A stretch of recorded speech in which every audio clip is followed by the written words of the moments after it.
ఇలాంటి మరిన్ని వీడియోల కోసం మా ఛానల్ని లైక్ చేయండి, సబ్స్క్రైబ్ చేయండి, బెల్ ఐకాన్ యాక్టివేషన్ చేసుకోండి. తెలంగాణలో కాంగ్రెస్ వచ్చి 3 నెలలు అయిందండి. ఈ రేవంత్ రెడ్డి సీఎంగా ఎక్కారు. ఇప్పుడు ఈ 3 నెలల పరిపాలన ఎలా ఉంది? బాగానే ఉందండి, ప్రస్తుతానికి సంతృప్తికరంగానే ఉంది. విషయం ఏంటంటే ఒక్కొక్కటి చేసుకుంటూ పోతాం అనేది వాళ్ళ ధీమా. ప్లస్ ఏంటంటే జనంలో కూడా నమ్మకం ఏర్పడదు. ఈ ఇండ్లు కూడా మొదలు పెడుతున్నారు త్వరలో. ఈ గ్యాస్ సిలిండర్ సబ్సిడీలు వస్తున్నాయి త్వరలో అన్ని. ప్లస్ 2500 అది ఒకటి ఉంది మహిళలది. ఇప్పుడు ఆర్టీసీలో ఫ్రీ బస్సు పెట్టిండు, మంచిదే అంటారా కాదంటారా? అది తటస్థంగా ఉందండి, పూర్తిగా ఒకటి అందరికి అనుకూలంగా లేదు, అందరికి వ్యతిరేకంగా. అందరూ మీ ఇంట్లో మహిళలు ఎక్కట్లేదు, ఎక్కుతూనే ఉన్నారు. అనుకూలంగానే ఉంది కానీ బాగా ప్రభుత్వానికి కొంచెం ఇబ్బందిగా.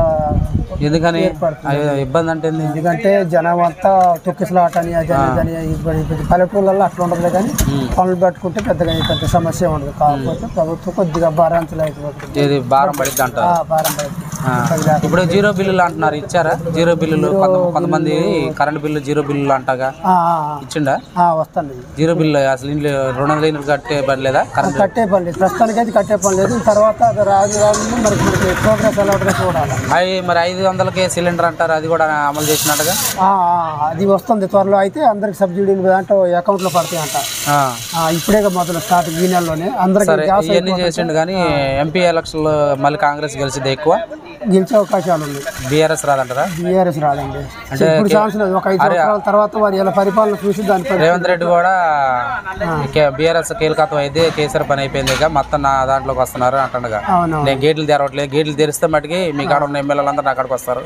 వరుసలో అనేది సహజమేనండి, ఏ ప్రభుత్వం ఎటుంటే అట్టే వస్తుంటారు.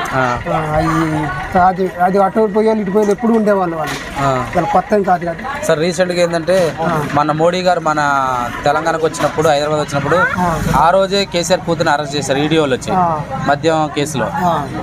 మళ్ళీ రీసెంట్గా మళ్ళీ వచ్చేసి ఢిల్లీ సీఎం కేజ్రీవాల్ కూడా అరెస్ట్ అయ్యిండు.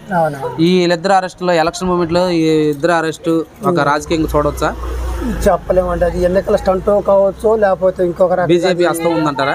ఇంకా చెప్పలేము. అది పూర్తి వివరాలు మనకు తెలియదు, ఎందుకంటే అది గవర్నమెంట్ చేసే పనులు కాబట్టి వాళ్ళ పనులు వాళ్ళు చేసుకుంటూ పోతాం. అంటే ఈ ఎలక్షన్ మూమెంట్లో ఎన్నాళ్ళు వెయిటింగ్ చేసి ఎలక్షన్ మూమెంట్లో అరెస్ట్ చేయడం వల్ల ఒక రాజకీయ కోణంగా చూడొచ్చా? అది ఎంత లోతుగా మనం ఆలోచించలేము. అంటే మీరు అన్నట్టు మేధావులు చెప్తారు కానీ అది మన బీజేపీ హస్తం అయితే చెప్పలేము. అది ఎట్లాంటిదంటే గవర్నమెంట్ ఏ టైప్ ఏ ఇది కూడా తెలియదు, అది వరకు పక్క. ఇక్కడ అయితే మళ్ళీ రేవంత్ రెడ్డి ఎంపీ ఖమ్మం పక్కగా వచ్చింది. ఇక్కడ కూడా సీట్లు కూడా బాగా వస్తాయి. కాంగ్రెస్ మళ్ళీ గెలిచింది, బీఆర్ఎస్ ఒక్క సీట్ కూడా గెలదు. బీఆర్ఎస్ కొన్ని సీట్లు గెలవచ్చు కానీ మొత్తం అయితే ఎక్కువ మెజార్టీ కాంగ్రెస్ గెలిచింది. మళ్ళీ కాంగ్రెస్ నడిచింది. పరిపాలన అయితే ఈ 3 నెలలు సంతృప్తికరంగా ఉంది, బాగానే ఉంది. రైతు బంధు ఏమైనా ఇచ్చిండా? రైతు బంధువులు మొన్న 5 ఎకరాల లోపల పడ్డాయి అంటున్నారు. మొన్న అకౌంట్ పడ్డాయి అంటున్నారు కానీ పూర్తి వివరాలు మనకి వ్యవసాయం సంబంధించి వాళ్ళకే తెలుసు. ఎందుకంటే రైతు కూలీలం రైతులు ఎవరని చెప్పారు మీతో పడ్డాయని? అయితే మాకు వాళ్ళు అంటే ఇవన్నీ తప్పే, పూర్తి వివరాలు పూర్తి లోపల పోవాలి.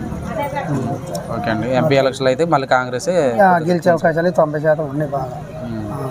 ఓకే, థ్యాంక్ యూ అండి.